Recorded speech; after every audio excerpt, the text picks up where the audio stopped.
بہرحال اس قسم کے ابحاث میں سلف صالحین کا اعتماد بہت مناسب ہے، اور بیشتر سلف حضرت کی حیات کے قائل ہیں۔ وہ حیات کس نوعیت کی ہے وہ نامعلوم ہے، لیکن لوگوں کے سامنے ان کی آمد و رفت، اور عموماً خالی مقامات پر اور دریا کے کناروں پر، موسیٰ علیہ السلام کی ملاقات بھی ان سے دریا کے کنارے پر ہوئی ہے،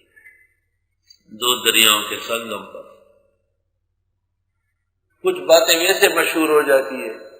جس مسجد میں فجر کی اذان 2 دفعہ ہو جاتی ہے، صبح سرد میں 2-3 دفعہ ہوتی ہے، وہاں کوئی مؤذن متعین نہیں ہوتا، جو بھی آجائے اللہ اکبر اللہ اکبر،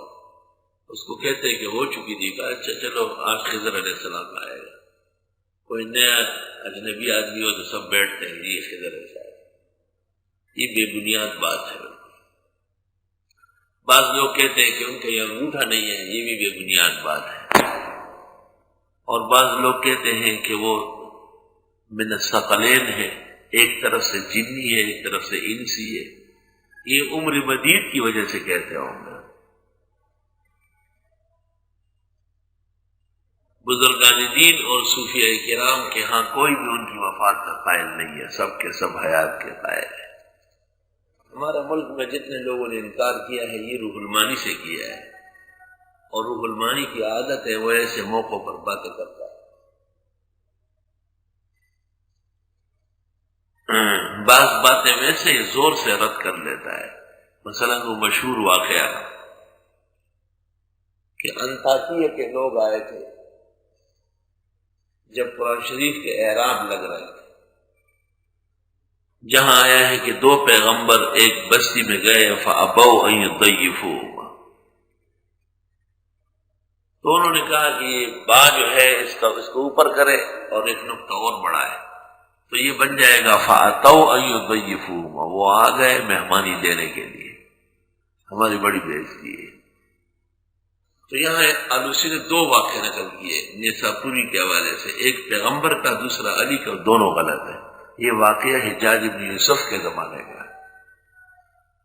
ٹھیک ہے یہ مفتی محمود بغداد کا ہے، لیکن میں نے خود مفتی محمود پاکستان سے سفر حج سے واپسی پر ہمارے دوست مولانا شیر محمد مرحوم کے ہاں، یہ نئی جگہ تھی بننے والی تھی، پلاٹ تھا بالکل، مفتی صاحب نے یہ واقعہ تفصیل سے بیان کیا، تو وہ نہایت نقاد عالم تھے۔ تو ایسے بے بنیاد توجیہات سے ایک واقعے سے کبھی کبھی سمجھ میں ان کو نہیں آتا، کہتے ہیں ھذا من الحمقاء ھذا قول لیس للعقلاء، اپنی طرف سے وہی سندن روایتاً تاریخاً یہ واقعہ ثابت ہے۔ یوسف علیہ السلام کے واقعہ میں زلیخا سے شادی کو منع کر دیا، ولا يعول علیہ عند المحدثین، حالانکہ بالکل یہ حدیث کا مسئلہ نہیں، یہ تاریخ کا ہے، اور تاریخ میں متفق ہے کہ شادی ہو چکی ہے۔ صفحہ 63 پر آلوسی نے خود رجوع کیا اور کہا ہے کہ عزیز مصر کی بیوی سے یوسف کی شادی ہو گئی تھی، اور 2 بیٹے افراسیم اور میشا، اور ایک لڑکی رحمت اسی سے پیدا ہوئے، اور رحمت پھر ایوب علیہ السلام کی بیوی تھی۔ تو بعض علماء کرام کے کئی اقوال چلتے ہیں، ان میں سے آلوسی رحمۃ اللہ علیہ بھی ہے۔